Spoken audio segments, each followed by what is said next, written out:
It's Tuesday, and you know what that means. Except you don't. Neither do we, because we've never done this before.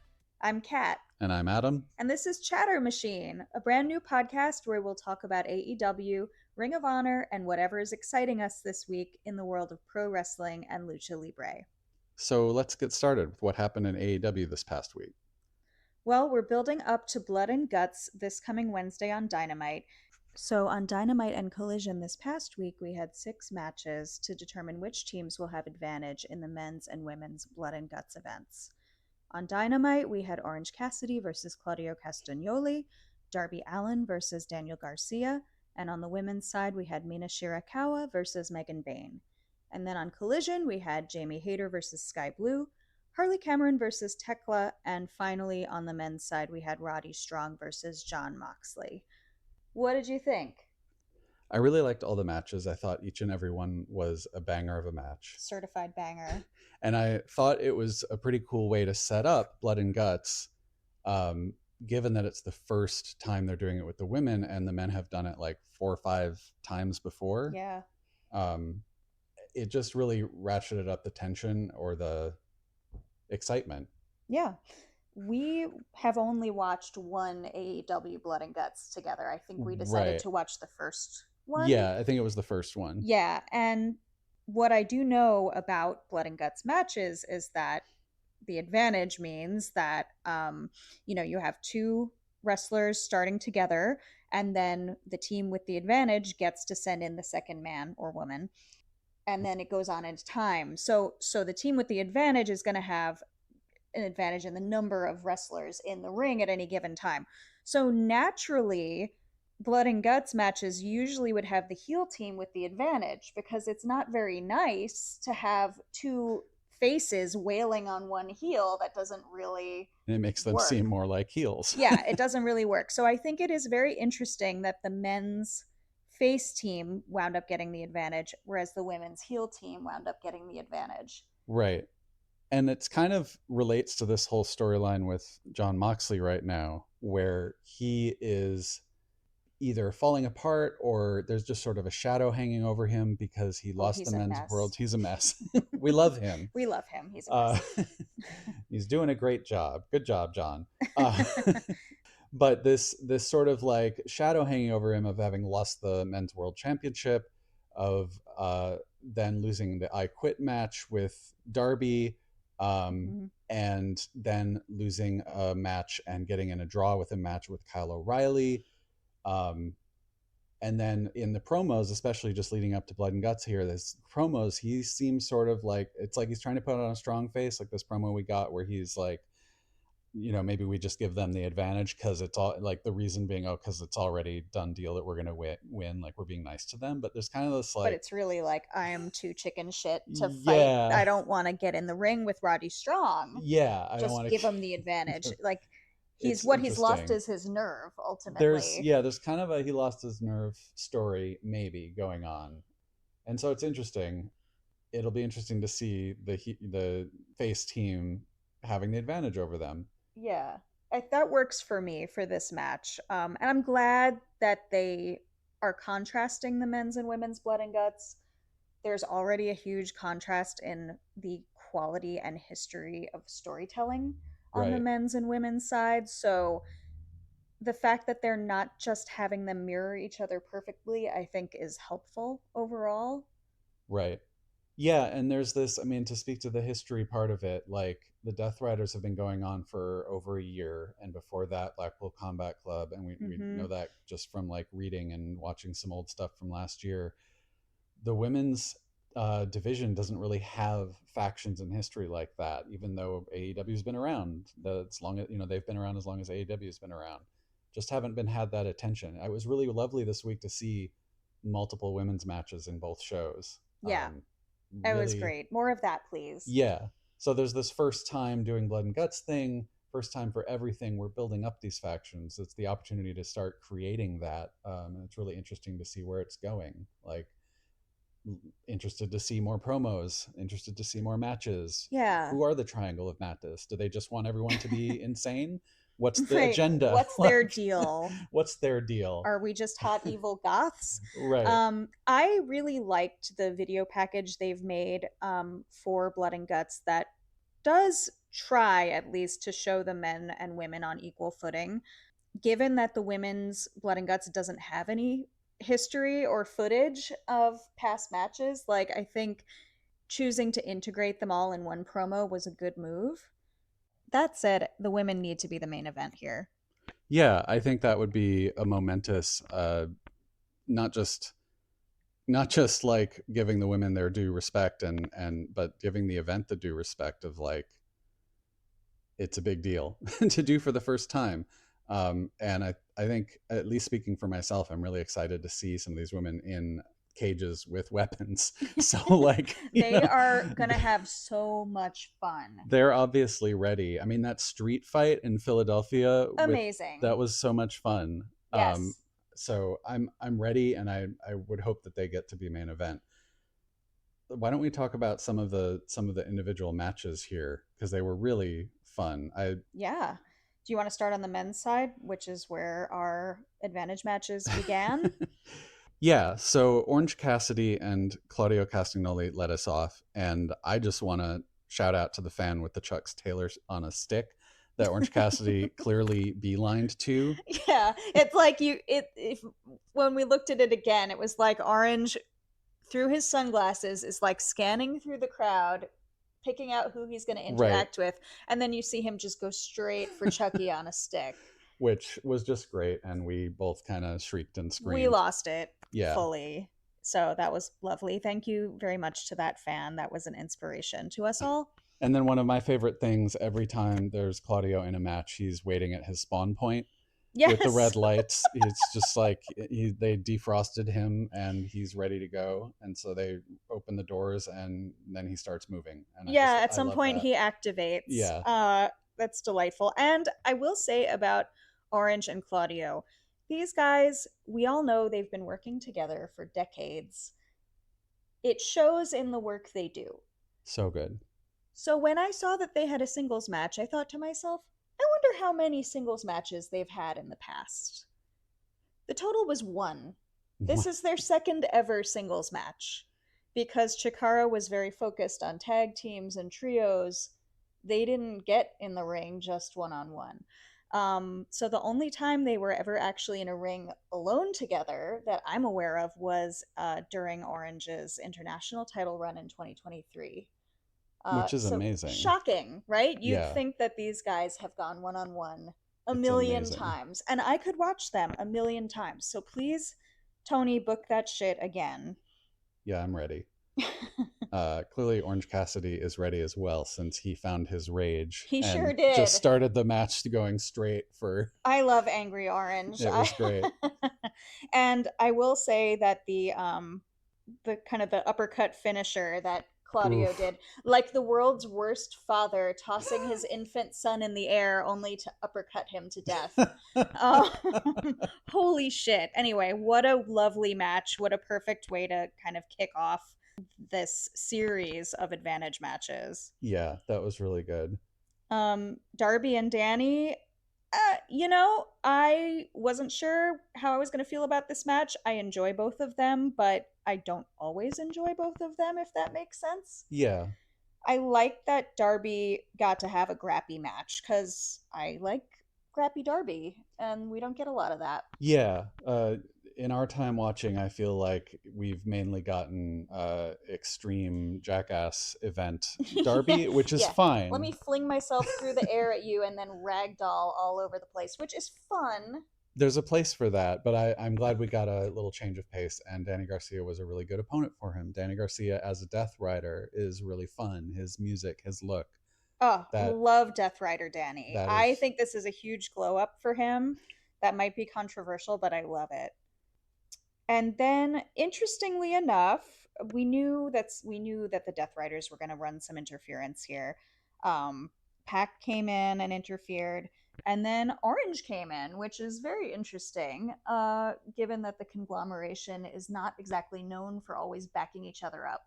Yeah, they're the only face faction of any significant note And whereas there's the two big heel factions, and even given that they're a faction, they're very loose. They conglomerate when they feel like it. When they feel like it. And they're usually not running out to save each other. Yeah.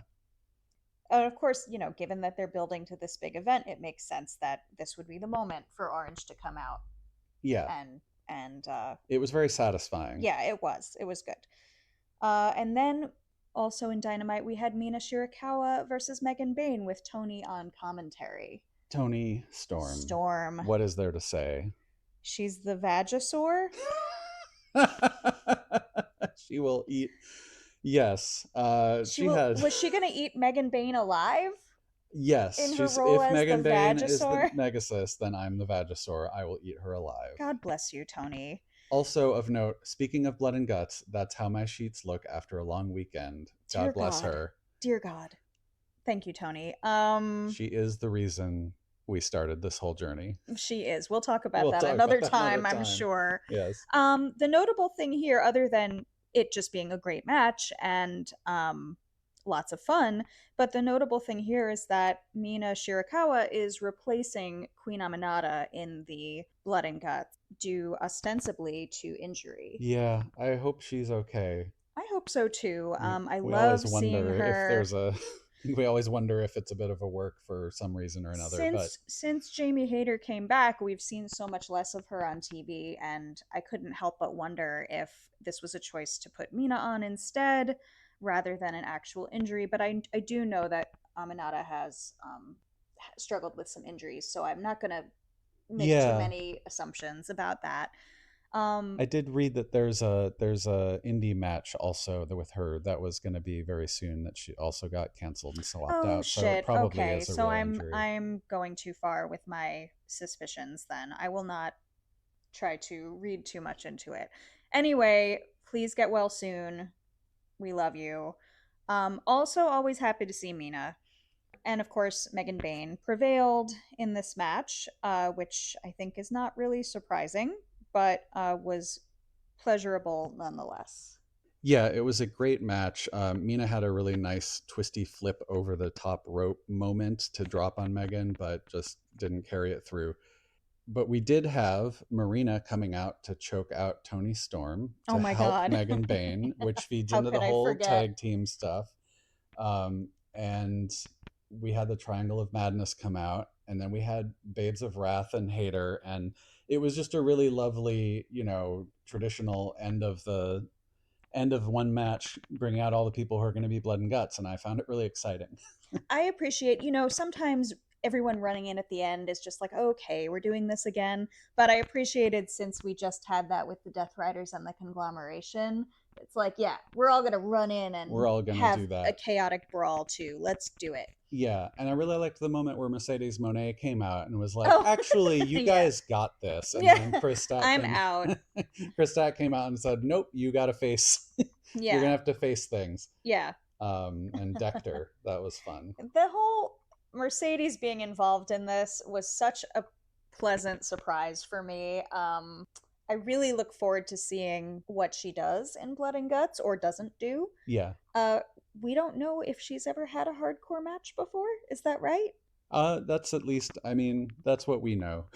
Being wrestling noobs, relatively speaking. Yeah, and I really look forward to finding out what she's got. Yeah. So, do we want to talk about the remaining advantage matches that were on Collision before we kind of go back to Dynamite? Yeah, let's keep doing Blood and Guts, because that's the big deal that's coming up next few days. All right, so speaking about the OG Blood and Guts feud members, we had Jamie Hayter and Sky Blue. That was a really fun match. I gotta say, Sky Blue is probably the wrestler I'm most excited to see in Blood and Guts. I think that's a pretty common feeling, just because she seems so excited for this. She does. And I don't know, there's something about a small, angry woman that's just like, it's going to be fun to watch, you know it. You're like, that's my wife. I mean, yeah, and Jamie Hayter's outfit, I can't picture it in my head right now, but I remember just being like, good new outfit, or at least new to me. Yeah, I saw on Blue Sky that somebody said, I couldn't tell you what the name of the character, but somebody said they thought she was doing a DC Comics reference to a character I had never Oh, heard of okay. with her costume. So, um, maybe I'll see more about that. Maybe it will just be a blip on my consciousness that I will never remember again. But either way, it looked really cool. Right. Oh, I remember thinking that part, it kind of in some places looked like a magic eye thing, like the old 90s thing where you It did. We were relax your joking eyes. about Yeah. unfocusing our eyes on her butt Right. to see the schooner. Just, the boat that's like hidden in the, yeah. Yeah. But otherwise, just a great match. Sky kicked Jamie in the head at one point, which I didn't like because I just don't like people getting kicked in don't the do head. it. No, but it was great. There were a bunch of flying drop kicks and Haterade for the win. Yeah. And Sky was really working on her stank face Oh throughout the yeah. match, which I really enjoyed very much. And I enjoyed seeing Hater get the win as well. Yeah. And so then the next advantage match was the first quote unquote if necessary match. So both the men's and the women's were best of 3. So they announced who would be the game 3 effectively if you're a sports person, if necessary. The deciding factor. Right. Do you think they should have announced who would be the... I mean, I thought at one point it would be kind of fun if they didn't, so that like, oh no, it's a third, it just sort of could be a surprise. It's I don't know. It could have gone either way. I could go either way. There's the danger, if you know you're probably going to put these people together, there's a benefit to just saying up front, because if you tell me I might get to see Harley Cameron and Tekla fight, well, I'm tuning in. If I didn't know, yeah. I'd be sad that I didn't know. I mean, to be fair, we are tuning in to Dynamite and Collision anyway. But certainly to see Harley and Tekla, delight. Yeah. What do I say about this match? I mean, I'm still kind of, new to Harley Cameron. I haven't seen a lot of her matches since before she came back from injury. Mm-hmm. That's about not long after we started watching. I know that she's done the puppet thing. I know that she's done ventriloquism. I know that she's gone through some different phases. But she's so multi-talented. She's very multi-talented. It's not fair. But I'll just say for getting like sort of seeing her as someone I'm getting familiar with, she's really good in the ring. Yeah, and my understanding is that she's come a long way in a very short period of time. Yeah, but for me, this was just yet another banger of a match. They really, there were a couple times where I was like, who is going to win? Yeah, I expected Tekla to win. Feels like a reasonable expectation. I was really impressed with how much the crowd was fully behind Harley. Yeah, it was really good. And a bunch of these matches, and I think this was one of them, we got a couple of This Is Awesomes as well, which I was like, damn right it is. Hell yeah, it is awesome. Yeah. I didn't like Tekla putting her fingers in Harley's mouth to like pull the jaw. It's just interesting, the things that like ick me out. I'm like, don't pull the jaw. I know they're just pretending, but yeah, get your dirty fingers out of my mouth. That's disgusting. And I think the moral of the story for Harley is that if she doesn't execute a perfect soul food, she's not winning the match. So Harley, take note for Blood and Guts. It's true. It's true. Key for her last couple of wins, we would say. Beautiful. Mwah, chef kiss. And then we have the final men's advantage match, the game 3 if necessary, between Roddy Strong and Jon Moxley. Yeah, so Mox comes out with Marina, which is basically to be expected, and then Roddy comes out, and even though he's part of a faction and a whole face don't faction, let Roddy hear you say that. Don't let him hear. He has friends, even if he doesn't want them. He doesn't want them. But nobody came out with him, which I guess could have been his choice. Nobody come out with me. I'm not with you guys. But right. I was wondering a little bit, yet again, nobody is there with the face. But it was a really good match. Roddy was really showing his talent. I mean, just getting height, cool holds. I was cheering for him, but lo and behold, Marina interferes at some point. Of course. And then Yuta shows up. Does Yuta pop out from under the ring? I actually didn't catch. I didn't catch He that just either. suddenly was He there. suddenly appeared. He might have been. Yeah. Sometimes they hide by the side, and He they're either all in snuck dark. around the corner or he Sneaky popped out little, from under the ring. I'm sneaky not little. sure. But yeah, I think he did a low blow to Roddy, and then Little shit. he grabbed a chair and he was threatening Roddy, but that's when the ref got involved and was like, "Nope, you're out of here." Yeah. And they do this big theatrical thing, and it's my favorite thing. I think the Death Riders especially do it, but other people where it's just like, "No, you can't make us leave. Oh, shucks." And it's like, well, who's gonna? Totally. There's no security rushing in. There's nothing. But I love it. We're just trusting that they're gonna put their tail between their legs and leave like they were told to. Not fair. And then so they start leaving. But I'm gonna tell my mom. Yep. And then there's an extra special. Pac appears, and he, while they're getting kicked out, takes advantage of that distraction. I don't know why he was allowed to stay, but I don't know. We got Death Riders coming out of the woodwork like cockroaches. Is really my takeaway from this. Then we had Danny. The best thing, Danny just getting thrown through a table. Not even. Oh my God. Not even not a pile drive. Just boom. Yeah, just picked up in one power slammed. Yeah. Choke slammed. Yep.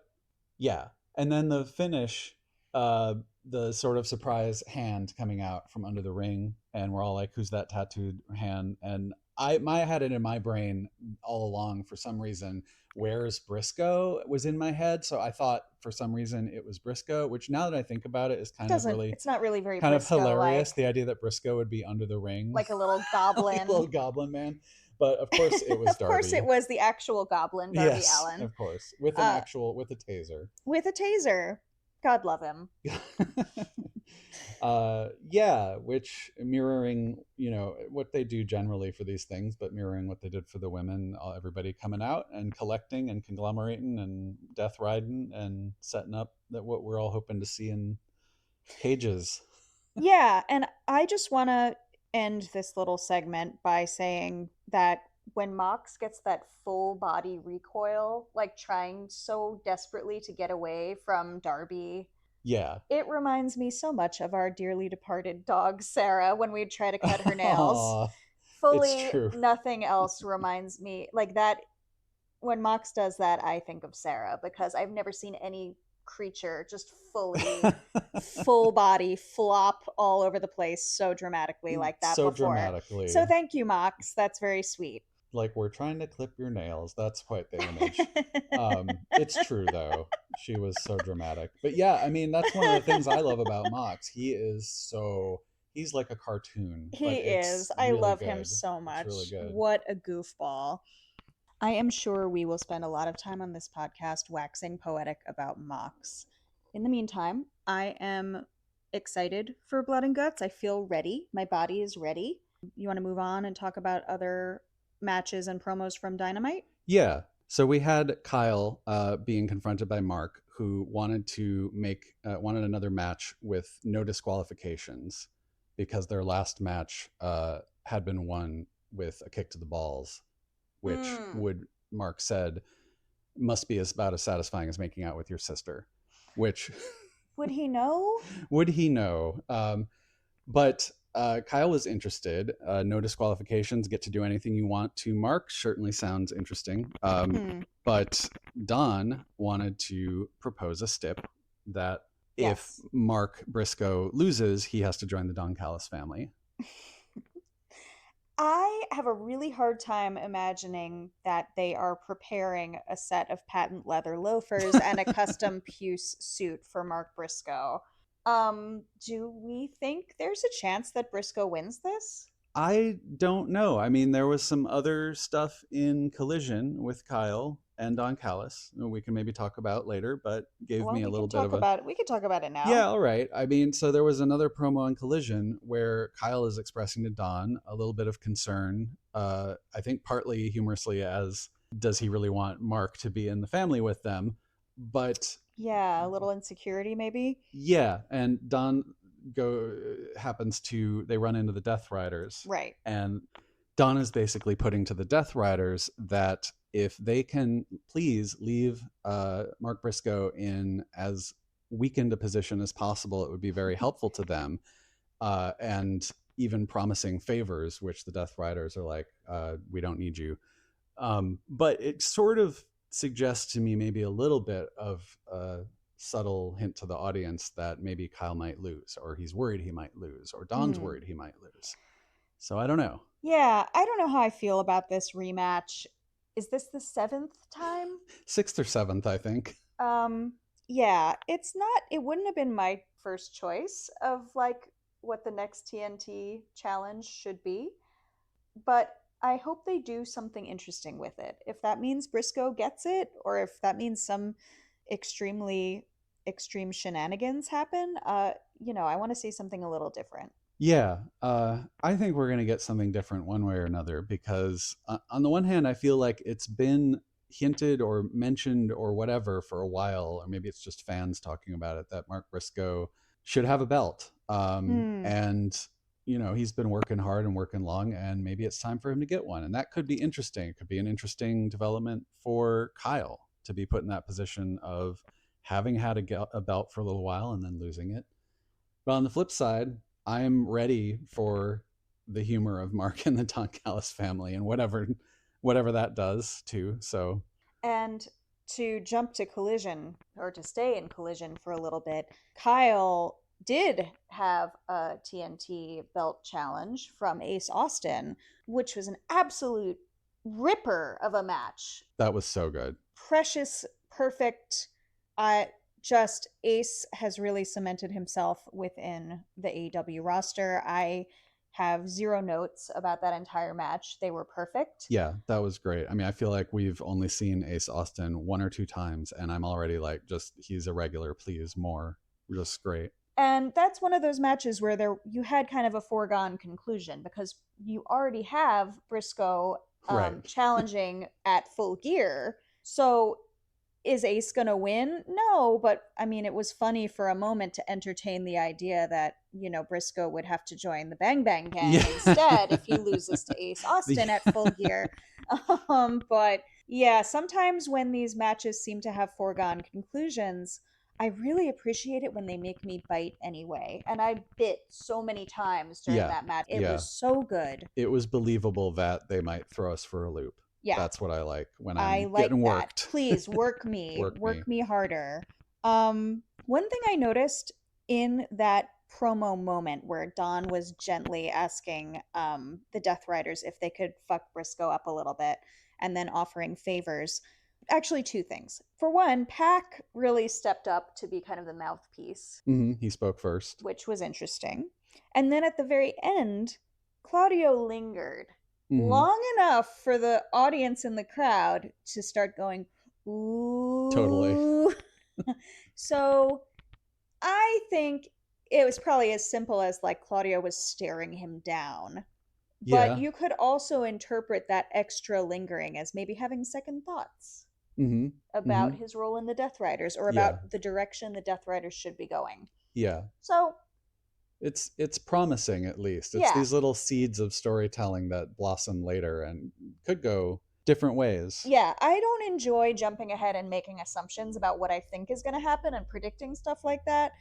I don't think it makes very interesting podcasting either, frankly, but I am definitely looking forward to seeing how that develops. And this is one of those places where I feel a little bit at a disadvantage being a new fan, just because there's so much lore. I don't know if there's specific history between Kyle and Claudio, and I often forget the little bits I learn too. So, but regardless, if something leads to them having a banger of a match, which it will be, then I'm ready.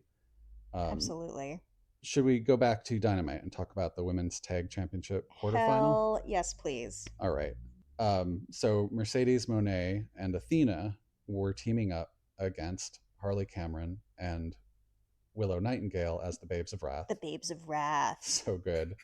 I'm glad they stuck with that name.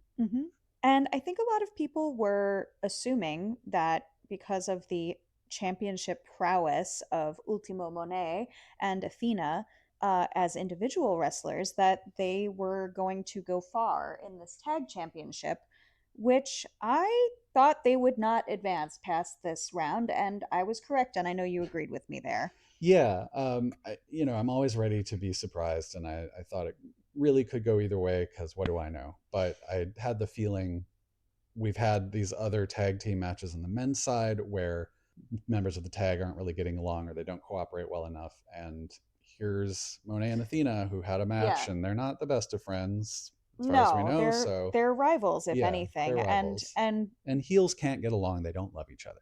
that's right. Tag teams have to love each other. Shout out to Waffly Well, Bollocks. yes. But yeah, no, AEW is very much telling a story through tag teams, and the story is that you have to cooperate and you have to have a shared vision. Willow and Harley came out together. Uh, Mercedes came out with her Belt Boys, which I absolutely love, and then Athena came out on her own. That's not gonna be a winning tag team just on that alone. As much as I love them, and I love to see Athena on my TV, and I would love to see her tag with Monet more, honestly. Yeah, that was a lot of fun. It's really fun, and it was such a fun match, and I found the result a bit shocking. Even though I didn't think the team was going to advance, I did not think it was going to end with Harley getting the pin on Athena, which got a huge pop out of me. But honestly, everybody looked so great during this match. They all looked amazing. Yeah, it was so good. Athena has such a good strut. Like, she's just, She yeah, does. that was just her walking down to the ring, but She walks to the corner store metaphorical like strut that as too. well. Yes, yes. No, I love Athena. Her intro is so cool. She's so cool. Yeah. And I thought, I was sort of surprised Mercedes and Athena actually were kind of as cooperative and tight a tag team as they were. Actually, I yes. thought there would be more friction. And I'm glad, thank you for saying that, because I expected it to be like, oh, we can't get along. And I'm actually really glad they didn't do that. It wasn't really a story about them not getting along. If anything, it was maybe a story of them not having enough synergy, Yeah. but not because they were not cooperating. Yeah. They did great. And also Mercedes, Harley's weave falling out and Mercedes clipping it into her own hair as like a trophy. That was very funny. Cracked me the fuck up. And I was really hoping when the bit of weave then fell on the ring, the canvas again, I was really hoping that Aubrey would pick it up and put it in her hair, like the Sisterhood of the Traveling Weave. But yeah, to no avail. But I really enjoyed that. I like that everyone kept their humor and just put on a absolute banger of a match. Yeah, I think there was one point where Athena had both of the opponents and did a double German suplex Oh with my them, which god. was just, I mean, everybody in the match was impressive. Well, It's and just what that's about one of those. Harley's crucifix bomb? Yes, yeah, Unbelievable. just All unbelievable work from the everyone skill and involved. talent on display. Chef's kiss. And this is a match where Harley did do the soul food, and And won. and then won. So See? that's the lesson. See? It probably helped that Athena's ego or whatever of wanting her minion to come out and give her the belt so she could presumably perhaps use the belt to slam someone in the face. I don't know. Yes, and her minion But it Billy cost her. Starks did run out, She did. and it did cost her the match. It certainly contributed. It was a big enough of a distraction. Very interesting. When Billy ran out, I wasn't sure if she was going to cooperate with Athena, because my understanding was that Billy was really not happy to not be selected as Athena's tag partner in this tournament. And now that Billy's gathering belts elsewhere, I can't help but think she's going to challenge once again for the Ring of Honor Championship. I'm ready. Yeah. But this was, yep, she was there for her, though. She was. There may be some fallout from this. Yeah. Though. I look forward to seeing the fallout. And do we want to jump around a little bit to just, can we just stay on Athena for a second, because we're talking about Collision as well? Yeah. I'm pretty psyched, and we're talking about Ring of Honor as well, so I'm pretty psyched that the Athena versus Harley Ring of Honor Championship match has been announced for November 20th on HonorClub. Yeah. Very interesting, because the last time they announced a Ring of Honor Championship match on HonorClub, which was Bandido and Mascara Dorada, they wound up putting that match on Collision instead, which I think is fine. Yeah. I understand why they would put a big championship match on Dynamite or Collision to get more eyeballs on it. That said, I think it's also very cool to keep these matches on Honor Club and to cross promote them. Yeah. I think, we eventually subscribed to Honor Club, and I've been enjoying it a lot. And I think it's good to go both ways, and I'm glad they've kind of done that. I mean, if you do your match on Honor Club, and maybe later you put it on YouTube so other people can see it. Yeah. Putting a big match with Bandido on Collision, was it Collision? It was on Collision. Yeah, also makes sense. They're both ways cross promote well, and and it kind of, the difference also, aside from one being a man and one being a woman, the other difference being that Bandido is in a very surprisingly, discovered popular tag team. Mm-hmm. So he's already, like, everyone's there, and he's already on AEW all the time right now because of Brodito. Yeah. I'm neither here nor there about it, because I want to see these matches be on Honor Club. I also don't want it to be like we're filming these championship matches as dark matches. It seems like it does a disservice to the wrestlers, and the fans they're either not all there yet because they're still filing into the arena, or it's being filmed at the end and people are tired or they're going home. It just, we'll talk about that. We can talk about all of that another time. But I don't know enough about how AEW Dark used to be done, but it's, Ring of Honor being behind a paywall, whereas the other, I think, was more easy for people to watch, is a challenge for fans. But at least they've been putting more of them on YouTube later. But how they're filmed. Regardless though, I'm excited. Yeah, Harley I don't want Cameron. I don't want to get too in the weeds. I do want to say that I love that Athena got to cut a promo about it on Collision. That was cool. I was really with Lexi. Yeah, when she showed up, I was excited, but then I just thought it was going to be something about, like, one of the AEW things going on or something in the future, but it was something in the future, but for her on Ring of Honor, and I very excited, excited. And the reveal there was that Athena's doubting herself. Can you imagine? Doubting herself because of Harley Cameron. I will say she is the fallen goddess, and I'm always a little bit like, fallen from, so I don't know. Well, but regardless, I love her, and yes, the doubting is interesting. Yeah, we'll see where that leads. I don't think Harley takes the belt off. I don't want Harley to take the belt off her. But I think they're going to put on a great match, and I want more Athena on my television, and I want more integration between AEW and Ring of Honor. So I'm very happy for all of this. Yes. So the Women's Tag Championship quarterfinal: Mercedes Moné, Athena, Babes of Wrath. Babes of Wrath won. Yeah, I would like to know. They haven't announced when the final of this inaugural tag championship is going to be. The way I see it, we have 4 matches left before the final. Right. We have Alex Windsor and Rio versus Timeless Love Bombs. Timeless Love Bombs. We have Megan Bain and Marina versus Ty-J. Oh my God. Yeah. We have Sisters of Sin versus Babes of Wrath. Yeah. And then whoever won those first 2 that I said will match, and then finally the final. They haven't announced yet when it will be. I really do hope that they push it and put the final at Full Gear, which would mean that since they're not going to have any of those matches during the Blood and Guts event, it would mean 2 tag matches on the following Collision and then 2 on the following Dynamite, which seems doable to me. That's fully doable. When this came up off mic between us, I felt sort of like, it just feels so, like, it felt like maybe rushed, or they're not going to do that.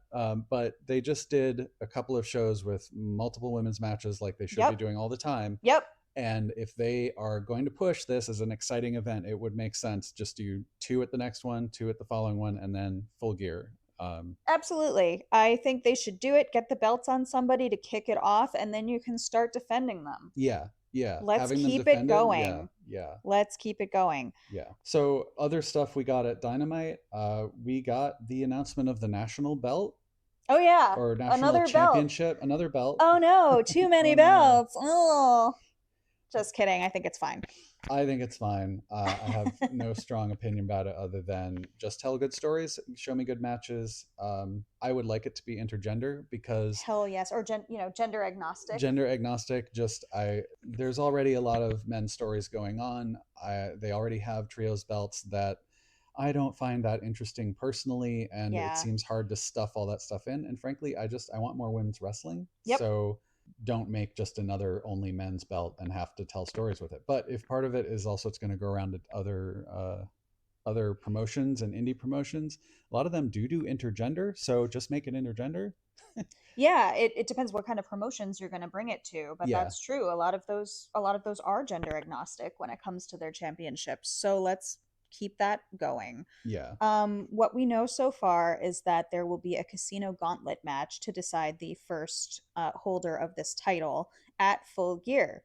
And all we know so far, so on Dynamite, it was announced that Shelton Benjamin and Bobby Lashley would be competing in the Casino Gauntlet, and then Ricochet came with the demand, but I got the impression that it was only Ricochet who was going to be that's the impression I participating. got. Yeah. And by the way, to the crowd yelling to Ricochet to shut the fuck up, what is wrong with you? I love him. Anyway, I want Ricochet to get this belt, but Agree. or not necessarily. There's going to be a lot of interesting people, I'm sure, in this match. I would love to see Ricochet with a belt. Agree. Soon. I really love Ricochet. When he stole that man's false leg, he won my heart. That was one of the things that really got us to watch AEW. We were like, we saw a clip of that online and went, "What the fuck is this?" Yeah. Yep. But yeah. He's fun. He's a joy to watch in the ring. I know he's a heel. I also know the crowd's going to yell "shut the fuck up" at the heels. But I find him a joyous heel to watch, and I think it's kind of weird. To me, there's a big difference between yelling "shut the fuck up" at FTR, who deserve it, and yelling "shut the fuck up" at Ricochet, who is a genius. He is. I mean, his heelery is also kind of. He's an underdog too. He is. So he's an imp. I don't know why he doesn't get all the love, but yeah, neither does he. It's neither does he's bald. So probably it must be. So we know Ricochet, and we know the two Bobby Lashley and Shelton Benjamin. And then at Collision, Jet Speed just announced that Speedball and Kevin Knight both announced that they would each be in the gauntlet, which is very interesting. It's interesting. I think it's good drama if you're going to do one of these gauntlet battle royale matches. It's good drama to put tag teams in it who then maybe have to fight each other. And didn't they say if they have to fight, they will? Did you just put that? I don't remember. Yes, that was my interpretation. Okay. We'll figure it out. Well, that's fine.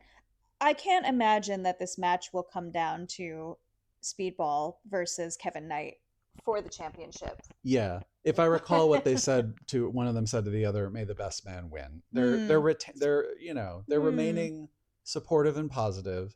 I did joke later that they didn't come out in like matching gear later or anything. When they came out in their street clothes. It was just their street clothes. Yeah. I'm reading way too much into things, but tag teams should always dress alike to show their synergy. Exactly. But, I never want them to break up. I love them. We love them so much. No drama there. There's enough tag teams that have interpersonal drama. Please. Okay, and so that's all we know in terms of who has actually been announced. I'm sure there will be some big surprises on the day of, and probably some announcements before then as well. Yeah. So continuing with Dynamite, we also had a trios match between. Speaking of the trios belts. Yeah, speaking of the trios belts, we had a trios match between the Ops, Samoa Joe, Powerhouse Hobbs, and the wrestler Shibata. And on the other side, Hook, Eddie Kingston, and Hangman Page. Yeah. Which I like that group together. Sure. And the Ops put their belts on the line, and it was like, okay, maybe they'll win the belts. That would be kind of hysterical. Well, we kind of knew that wasn't going to happen, yes, right? Course. Can you imagine? I mean, if they won the belts, then in my story head, then why would Adam Page even fight Samoa Joe at Full Gear? But that's what they're setting up. So Right. I took your other belt from you too. Yeah, yoink. Yeah. But it was a fun match. What I'm excited for is next Dynamite's Hobbs versus Hangman Falls Count Anywhere. That's the only other match we know about aside from the blood and guts stuff. Right.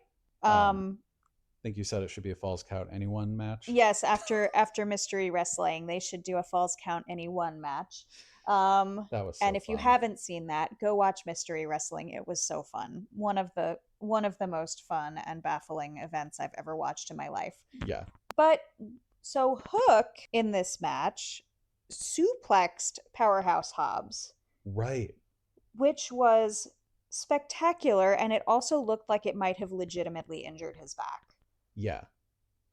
He was out on the floor for a while. They brought the Doc doctor Samson over. was there, and as much as I'm not a huge Hook person, at least as yet, but I certainly don't want him to be injured. So I hope that if it was real, that it's something that's not too serious. Yeah, it was at least a mega sell. It was they made a big deal out of it. He did come back in the ring and do more stuff later. That's true, he did, but he looked like shit. He still looked. But it's hard to know with these guys. Yeah. And then Shibata had his first evidence in my mind of a real heel turn when he bopped Eddie Kingston in the nuts. Right. When the ref wasn't looking. He said, "These nuts?" Yeah. Oh no.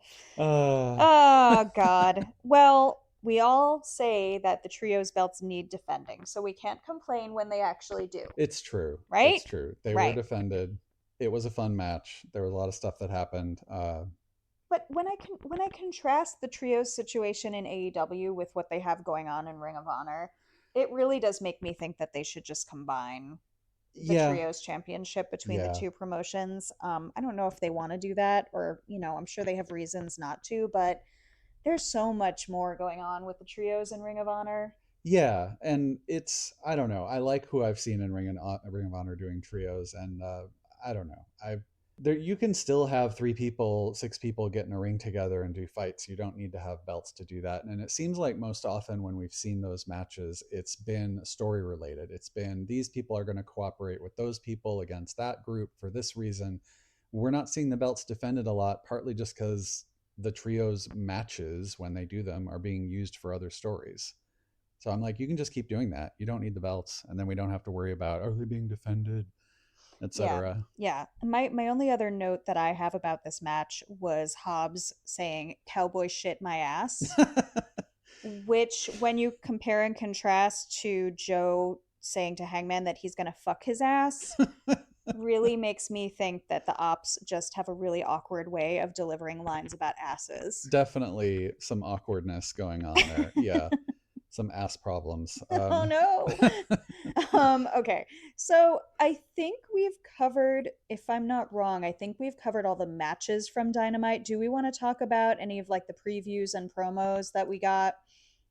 Yeah, I think it's worth mentioning a couple of them. Jurassic Express, there was a little promo where they came out and Jack Perry said to Luchasaurus that there's more important things than money. Luchasaurus looked a little nonplussed at that. And they left a hundo for the Young Bucks. Yes. Well, he said friendship is more important than money, which is the AEW tag team ethos. It's right? True. Maybe. Right. And this follows a promo earlier with the Young Bucks and Don Callis, where Don Callis is heavily courting the Young Bucks. It's not clear. He's just collecting boys. It's true. He's collecting boys. He's collecting top talent. They are very talented.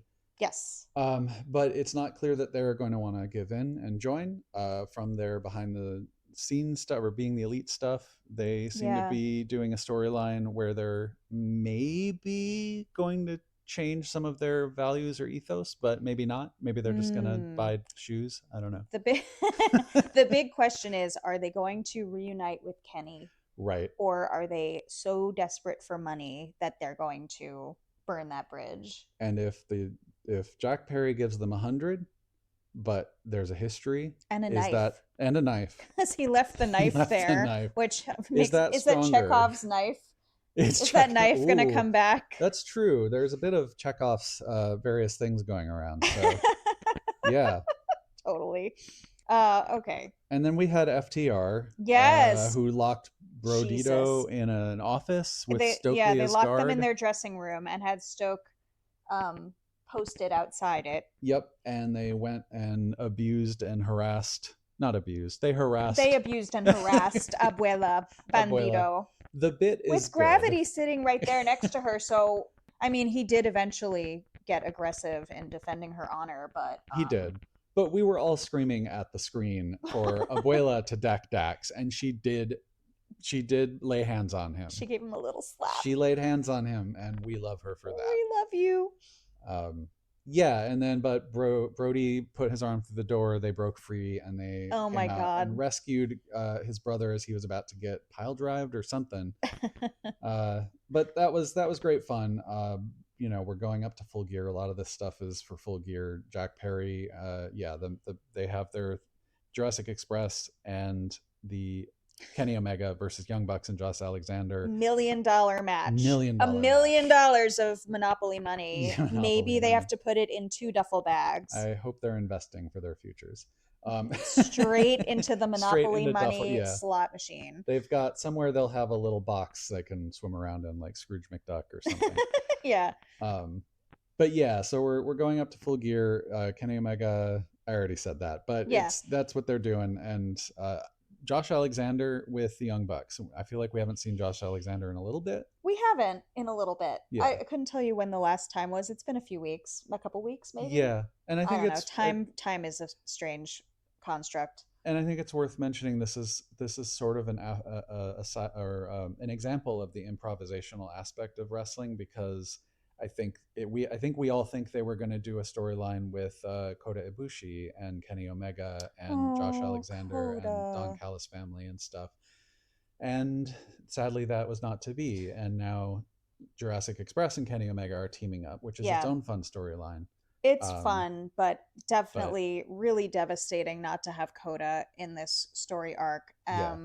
What I can't let a mention of Kota Ibushi go by without just saying that we've all seen the clip of him outside a hospital or rehab facility in his wheelchair, getting up and down. And I've seen a lot of people on the internet saying, "Oh my God, Kota, no, how are you up? Don't be getting up." Let me tell you, as a healthcare professional, he should absolutely be getting up, and this is a good thing. It's good for his healing. He should not be lying in bed. So be very happy that at least his fracture is stabilized to the point where he should be getting up. I also think he's going to be crazy and do stupid stuff rather than fully healing properly, because that's what I have come to understand about Kota Ibushi. But getting up and sitting down in a wheelchair is not a problem. Okay, so be happy. Everybody relax. They say use it or lose it. You probably don't want to overuse it. There's a balance, but use it. Use it.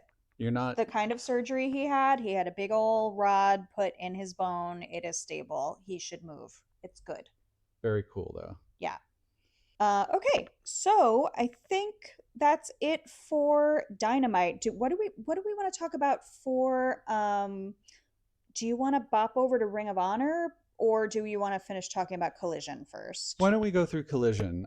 We touched on some of the important things promo wise, or that linked into Blood and Guts.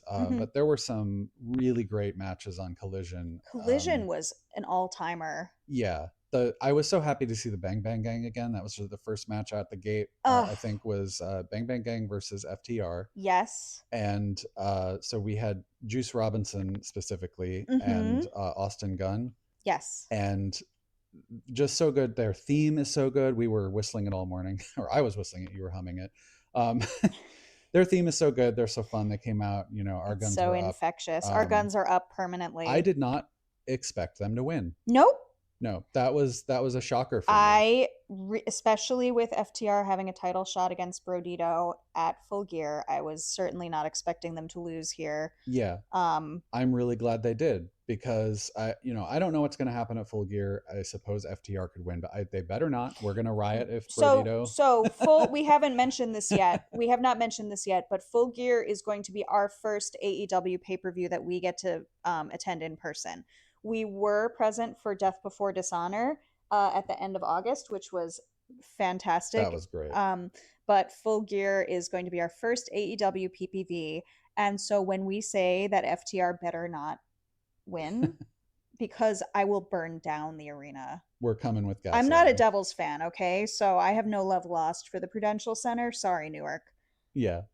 Yep. We're looting Darby's like briefcase of stuff. That's right. He's going to have all manner of incendiary devices. It's going down. But yeah, so this Bang Bang Gang winning, if I understand, means that whoever has the title after Full Gear, Bang Bang Gang gets the next shot at the tag titles, yes. or they get a shot. And I love this. I love that.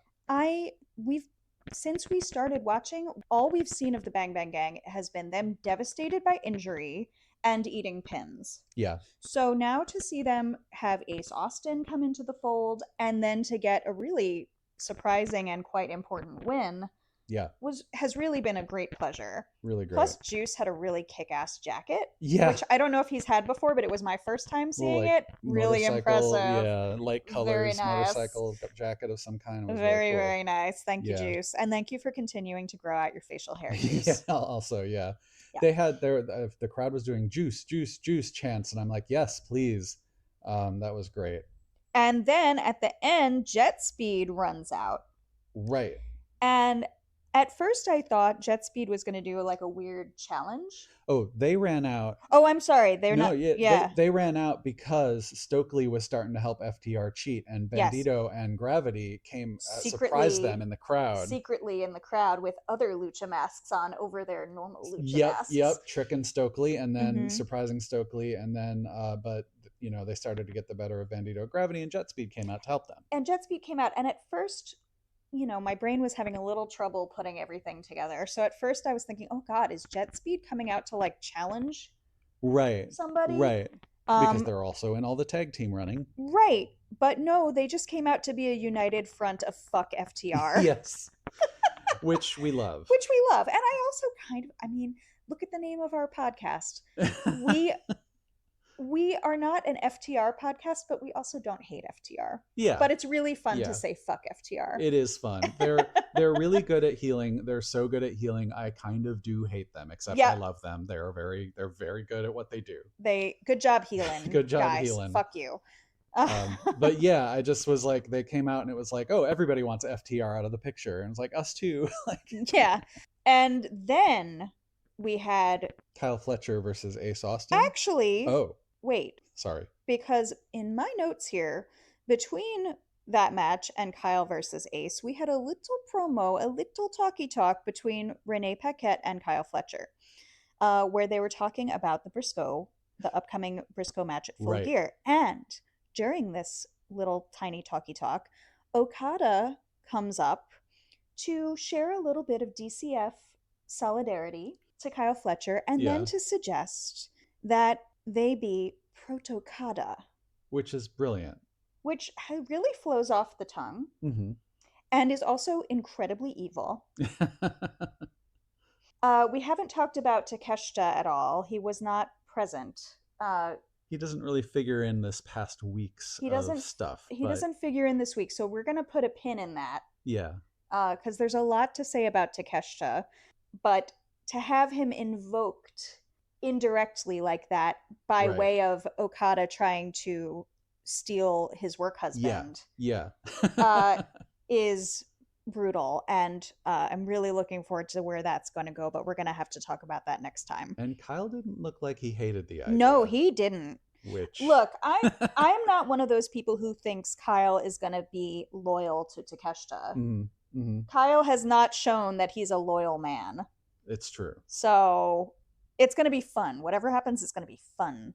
And then we got the match that we already talked about a little bit with Kyle Fletcher versus Ace Austin, which was for Kyle's TNT title, which I think we talked about a little bit. It was a really good match. I think what remains to be said about it is just that Ace Austin being so sort of new to AEW, I know he's been wrestling for a long time, but just clearly a young rising star going to be, in the world title running at some point. Yes. He just so amazing. And I also want to say Kyle, like Mox, selling is so funny. Sometimes. Funny. He is also a cartoon. Makes the craziest faces. Just like remembering faces he made, and it's so good. I just laugh thinking about them, and I love that. And the ending, Kyle does this, like, I don't know what you call it, but it's like a pile driver type move where you're dropping the person upside down, but he does it where he's dropping them on the ropes, and it fools me every time. I think he's botching, and I'm like, oh no. Yeah. But it's just like a finisher. Right. It looks because so you know bad. They're not ropes, they're steel cables. They're steel cables. Yes. We're true. quick learners here. I would also note that there was a really vicious apron powerbomb that I felt through the television. I think my back is fucked up. Yeah. That was Kyle doing it to Ace. Yes, right? yes. Kyle likes to do that. And I think in the past, some of them have looked really bad, but it was a great match, which we already discussed. After that, we got a little promo showing a potato quality video of Megan Bayne in Stardom, which I'm so happy we got that little promo. We don't yet subscribe to a service that would let us watch Stardom, but I was really psyched to see it. Yeah, I love hearing about the AEW talent in other promotions, and I feel like I hear a lot about the women doing things in Stardom and Eve Wrestling, and I really like when that is mentioned by, I love that Mercedes is going around doing the different belts. I love the belt collector thing. It's, at a high level, it's the community supporting itself, and I'm glad that AEW is participating in the community. And I think it's really great when they don't, it's not just, well, our talent goes elsewhere, and of course you want our talent, but it's also like, we want to show a bit of what you did, And they're really lifting up these other promotions. Just to take a little aside on that, when Mercedes started doing the whole belt collector thing, I was like, what is this? It is kind of off-putting, frankly, but she's a heel. Yeah. And it has really, I have warmed up to it so much. And at one point we watched the match that they did in Winnipeg Pro Wrestling. Such a good font. And oh, well, I'm not going to get into the Winnipeg Pro Wrestling design ethos, but their graphic design, their logotype, everything was really beautiful. I really appreciated that. But the match itself really makes it clear just how much what Mercedes is doing is uplifting wrestlers and other promotions all over the world. It was so fun. That was so good. Everyone was so into it. And maybe the most fun part was like the Mercedes won the belt because of interference from the one Winnipeg rival to the then Winnipeg champion. So, and I'm sorry, I don't know their names, but it really underscored how much this is like a plot device that furthers story arcs in the individual promotions. Right. I loved that. Yeah, it was really good. And I look forward to finding out when Mercedes will have to fight whoever wants that belt back. Maybe that champion's opponent will want to get it off Mercedes. Absolutely. That's all. And I just want to know when Mercedes is going to come for some of these local belts so I can potentially get like beer sprayed on me by Mercedes, because that happened. I would love that. Yeah.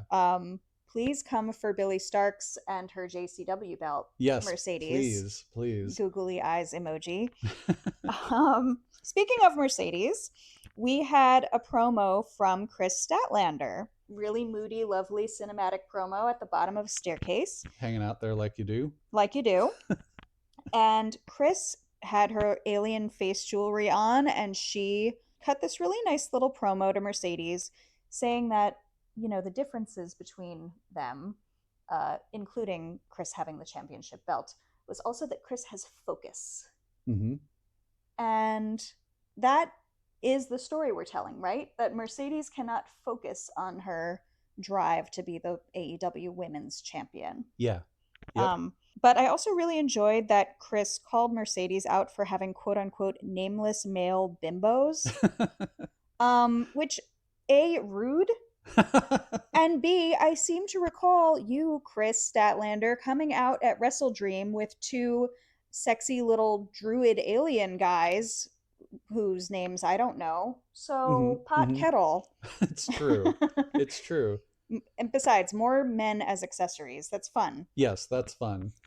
I feel like it's interesting. You're right about the story kind of is that Mercedes' story kind of is that she doesn't have focus. She's focused on a lot of belts, I guess, but she is That's her focus. But while she has that focus, she cannot she can't get the big yeah. one. And it's interesting because Statlander was also sort of lost in the weeds for a while. She was lacking focus. And like she said, I think she said a friend said to her, interesting things happen when you make decisions.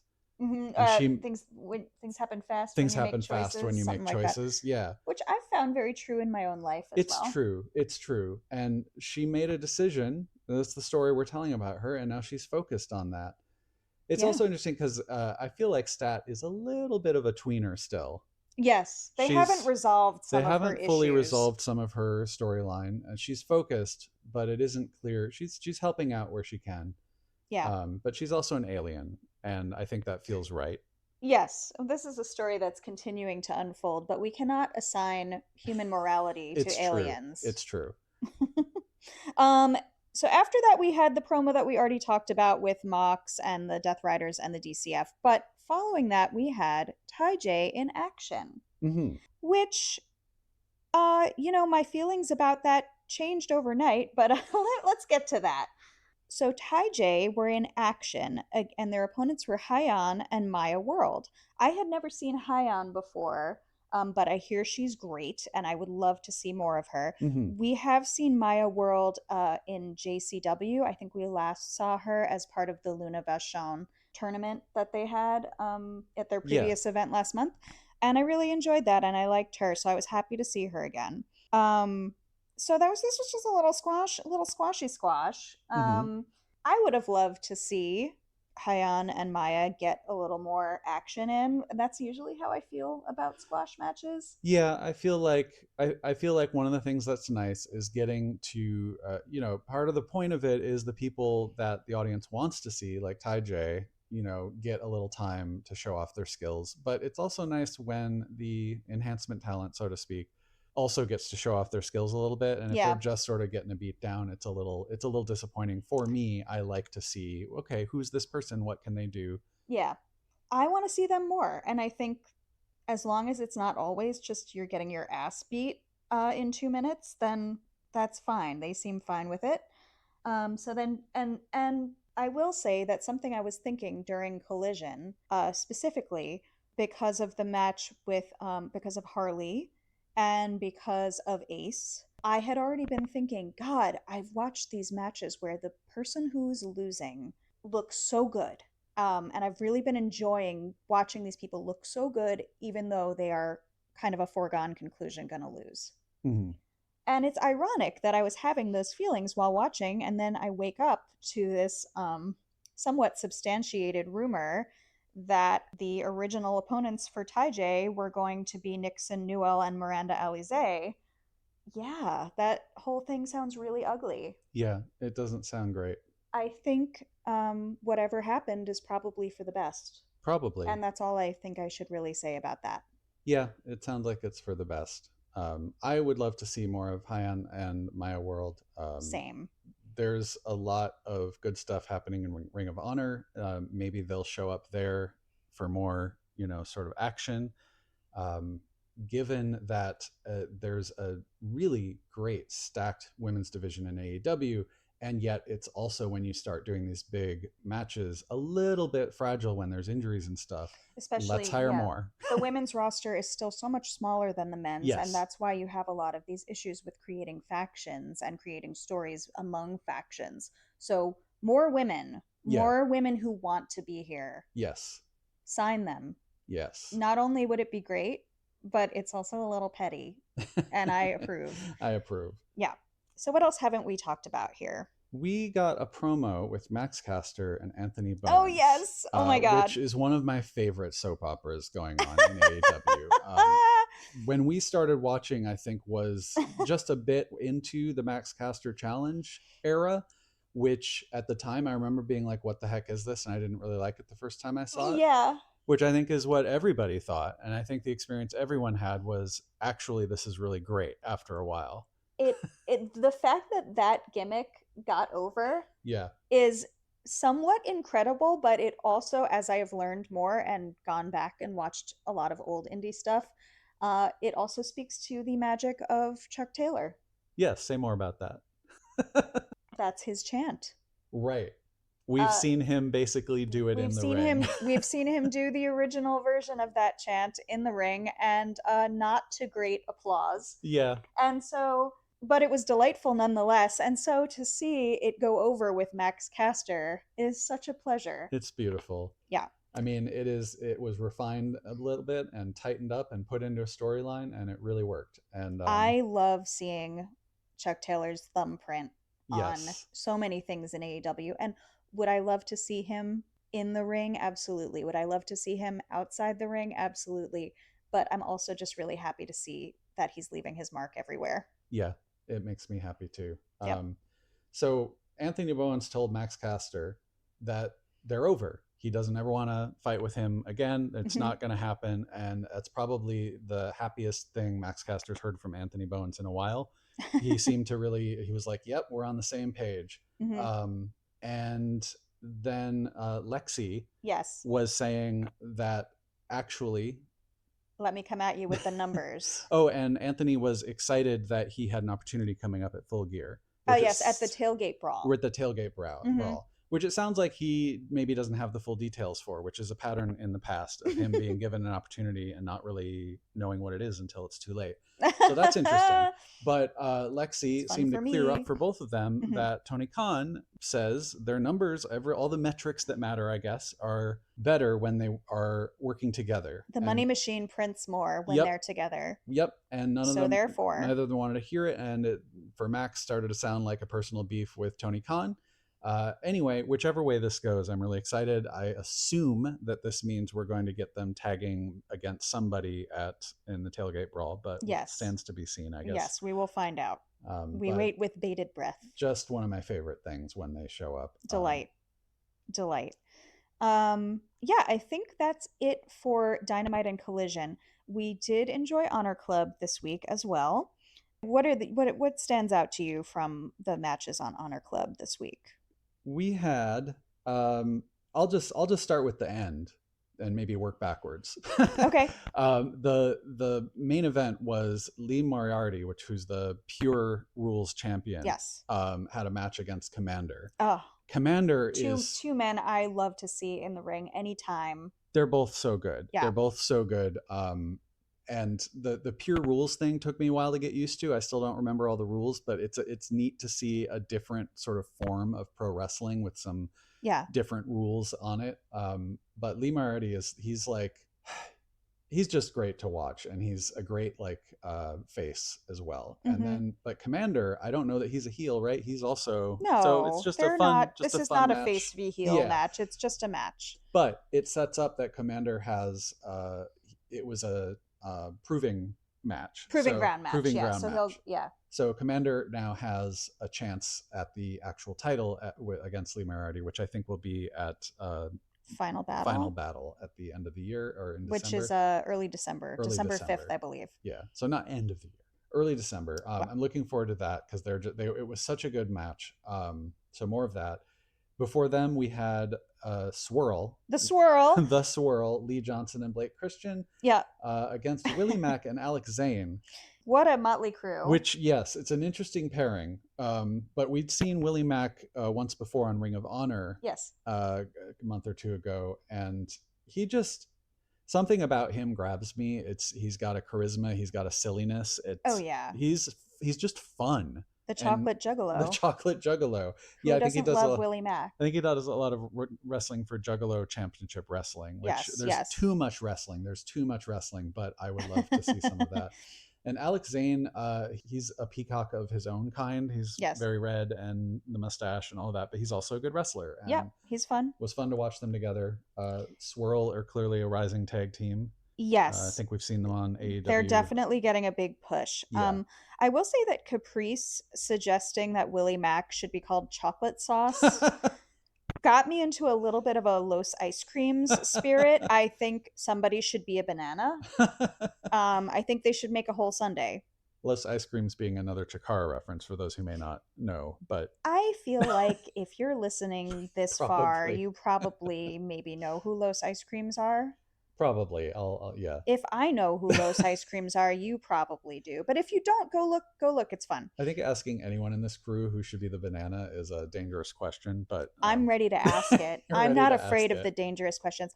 Also featured in this match were Blake Christian licking the camera like a My disgusting God. little freak, It worked though. and then then he sold a huge stunner. Yeah. So Yeah. it was a really nice. It was really good. It was a really nice combo. He's done.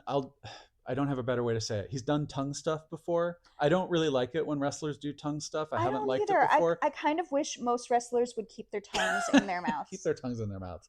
But this one, I don't know. Just it was such a brazen, bold. I'm licking the camera. It was very funny. Sir. It was very funny. And to be honest, the lens of a television camera is probably the cleanest thing in that entire arena. It's true. So I can't be too judgmental. And I suppose we've talked about that more than I thought we would. So there we go. Thank you, Blake Christian, for licking the camera, you disgusting little freak. But it was a great match.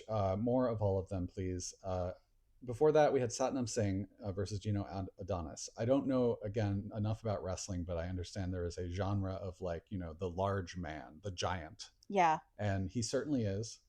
And the thing that struck me about this match was it was kind of just a squash match, but Gino Adonis is a big guy himself. He is not a small man. Not small. Any other match, you would have been like, holy cow, that guy's big. He's like the size of Brody King. Yeah. And he's getting thrown around like he's Darby Allin. Right. And so one thing I realized about some of these sort of giant type genre of match is it's got to be really neat for one of those big guys to have a chance to get thrown around like they throw other people around. And before that... Oh, yeah, we're just working backwards. We're working backwards. We had a little Death Riders action. Yeah. We had Marina Shafir and Wheeler Yuta against Aaron Solo and Angélica Risk, who was so funny. She, such moxie, this woman, was challenging Marina like Marina would not absolutely murder her. And while this is happening, Bryce Remsburg is behind them making the funniest faces. It was like, so funny. You sure about that? Yeah. Like, oh, I'm not sure. I am crying laughing. It was really great. And Yuta, of course, is also being a huge goblin this match. But I think the strangest thing was that Marina wore boots. Marina wore boots, which I didn't even notice until she started taking them off in the middle of the ring. And we're like, why? She's ready to take them off now? Yeah. I can only imagine she wore boots for the sole purpose of putting her dirty sock in Angelica's face. Sole purpose. Oh, no! But yeah, she sort of like dabbed her dirty socks in Angelica's face for a second. And... Which is unique. Dear Lord, I was not expecting that from you, Marina Shafir, but please, that was fun. It was fun. Mm-hmm. Yeah, and I love seeing Marina Shafir and Wheeler Yuta. I don't care what anyone says. I like them, and they're fun to watch. And I think they've both evolved a lot over time. We have the benefit of coming in. We're brand new babies, right? Yeah. So we can love them uncritically. It's true. So, and then before that, we had finally, finally we had the Pure Rules tournament match between Trish Adora and Deonna Purrazzo. Yeah. Which there's a bunch about that is finally. First of all, we've been waiting for the specific pairing, and also the Pure Rules title tournament in Ring of Honor is sort of dragging out. That's what I'm saying. Yeah. This match had been announced prior to when we saw Death Before Dishonor. Right. So that was like over 2 months ago. Yeah. This match was like the slot for this match had been established, and it was going to be the next match in this tournament. Right. So why did it take 2.5 months? We have no idea. I suppose booking and arrangements and availabilities is all difficult. But they've both been on since then. They just didn't have this specific match. Yeah. And it also, again, foregone conclusions. I want to see Trish Adora with a belt. I love her. I love her energy and charisma, and I use those words a lot for a lot of people that I like, but it's just true. She has it. She is her. They are them. It's true. Okay? Yeah. But we knew she wasn't winning the Pure Rules Championship semifinal against Deonna Purrazzo. She needs a belt. She deserves it. But she does. Maybe not this one. This time. She'll get one eventually. She will. And I like Deanna. I'm always happy to see Deanna because I like her graps. I enjoy. Hmm. I think getting really grappy women's matches is pretty infrequent, and I do really enjoy them. And she's really good at it. I don't always connect with her gimmick, but I always am happy to see her. Yeah, I think we were saying we'd like it if she leaned into the gimmick that she's doing a little bit. It's hard to Yeah, describe what have a that little more means. fun with it. I don't know. I'm gonna think about this more Think before about I it start more. running my mouth. Yeah, yeah, I don't want to. I don't want to seem insulting yeah. because I do really enjoy her Oh, work. the match was great. The The match was match was great. great. Yeah, she's great. Yeah. So All right. And before that, we had Alex Windsor and Yuka Sakazaki versus Robin Renegade and Taya Valkyrie, which was another just a lot of fun to watch. rollicking party Yeah. match. Yeah. Robin was making the cuntiest tags and also did a soul food. Shout out to the Mm-hmm. soul Another food. soul food. Always happy to see all of them. It's been a minute since we've seen Alex Windsor, so that's a delight. Yuka Sakazaki, I'm always happy to see half of wrestling's parachute pants wearing couple. But yeah, just a great match. I don't really have a lot to. I didn't take notes on Yeah. much particular about this match, but It I was good really fun. enjoyed it. Before that, we had Hsero and Lance Archer in Yes, action, murdering local talent. murdering local talent, the OXP and Orion. Okay, I But don't know them, but I just took note of their names. I don't know who they are, but it was a fun match, and Hsero and Lance Archer are a good team together. yeah, Before that, always happy to see Big H in action as well. yeah, yeah, absolutely. Before that, we had Skyflight versus Matt Menard and the Kingdom. So this was a trios match. Yes, Skyflight has Daddy Kingdom, oh not Magic Kingdom. yes, yes, yes. I think Yeah, they're so still figuring it out. I think yeah, so it's Matt Menard being Daddy Magic. Yeah, yeah, yeah. So Daddy Magic and the Kingdom, who used to be the Undisputed Kingdom, I think, Well, or that was part with of. Roddy. Right, That was the Kingdom part right. of the Now they're just the Undisputed Kingdom. Kingdom. And Adam Cole, I think, Yeah. right when they were healing it up over there. Right, but before our time. And I think the commentator suggested Daddy Kingdom. Daddy Kingdom is very funny. Yeah. Poor Daddy Magic. He's in a dark place. He's in a dark and place. And he ate the pin. And he ate the pin. As further evidence of him being in a dark place. Skyflight are a lot of fun to watch. Love Skyflight. So it was a good trios match. Yeah. And then before that, the opening of the show, we had a 6-man tag team titles match between Shane Taylor Promotions, STP, which we were that Death Before Dishonor being our first sort of like wrestling pay-per-view type our first event. live wrestling event, period. Which, what a way to start really seeing live wrestling. My God, did not expect it to be as good as it was, and so we saw STP win those trios belts, and it's nice to see them defending it. And we had seen them on TV a little bit, but we didn't get the full electrifying charisma that is STP in person. And also in Philly absolutely loves STP. And the audience at Daly's Place was not into STP, and they were cheering for Beef. And no offense to Beef and the Workhorsemen, that's fine. But how are you not cheering for STP? What is wrong with you? Yeah. Anyway. I mean, I love the Workhorsemen. I love Beef. It's a good trio as well. But it was a good match. I enjoyed it. Of course, Roosh had to come interfere, and it was a mess. We're setting up other things for Ring of Honor. Well, they have good trios. They have a lot of trios. It's true. It's true, as we've said. Yeah. But yeah, that crowd at Daly's Place, honestly, the only other note I would have about this Honor Club episode was just that the crowd, most of the matches were filmed at Daly's Place, and the crowd almost fully took me out of it. They were so bad.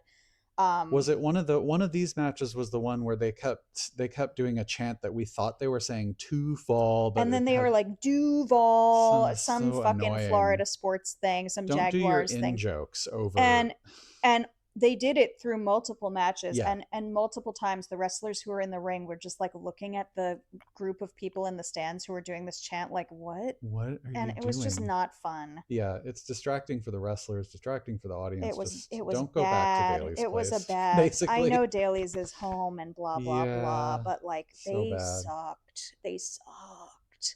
Okay, but overall, really banger Honor Club episode. We got banger.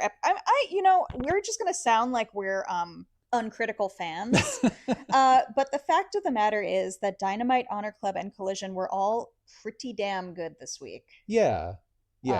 So that's why we're like, oh, that was fun, And I am kind of an uncritical fan because to some degree, I just want to see some spectacle. And sometimes that's wrestling is wrestling. I don't know, like a lot of art forms, some like you tune in, you want to see something that is entertaining. You're not always going to be getting a fucking Oscar performance. Right? I don't need your expectations appropriately. Yeah. And then you'll have fun. I'm here to have fun. They're here to have fun. They're having fun. I'm having fun. Right.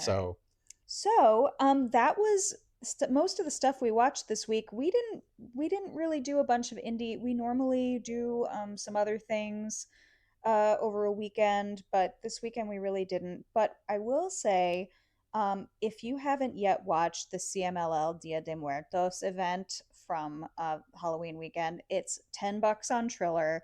It's so fun, and I think it's a new deal with Triller where we get live English commentary with Veda Scott, and you can buy individual events rather than having to have a CMLL subscription, which for me is a kind of a high barrier to watching CMLL. But that Dia de Muertos event, really fun, really beautiful costumes, so entertaining, so good. I love watching all those big events because I just love seeing the whole like Mexican army band come out and do this full pomp and circumstance. It's so fun. It's so cool. And I would kill to go to one of those shows. It would be great. And just for Dia de Muertos as well, there were extra costumes and extra pageantry, and like the wrestlers all had like different masks and themes going on. And it was beautiful so cool. Face and body paint, and like, the loser of this match is going to be dragged to the underworld kind of stipulations. It was really, really fun. It was our first time watching one of those events. I know they have them every year, but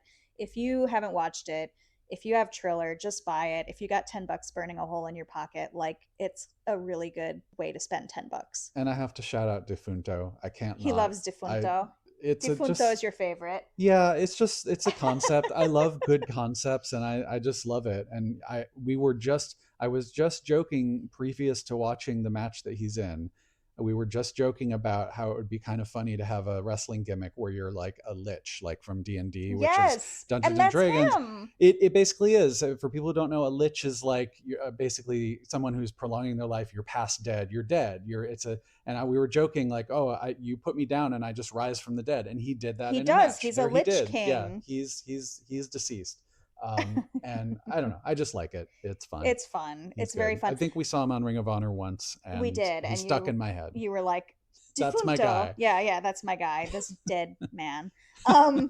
Well, let's segue from a good concept to a really bad concept. Yes. With the other random thing we watched this week, which was a 2014 match for the event based around the long-running sci-fi pro wrestling card game Champions of the Galaxy, in which the evil game master Thantos and the galactic hero Star Warrior faced off in an epic airplane hangar match attended by like 42 people. Yep. And of course, Thantos is portrayed by none other than Charles Entertainment Taylor, and Star Warrior by our own Orange Cassidy. Yep. Not a lot to say about this. It's kind of just fun because it's a novelty, and it's like funny to see them being just different characters, like they're in a play or something. But also it's just an indie wrestling match, and it's like funded by a Kickstarter for this game, so it's really low budget.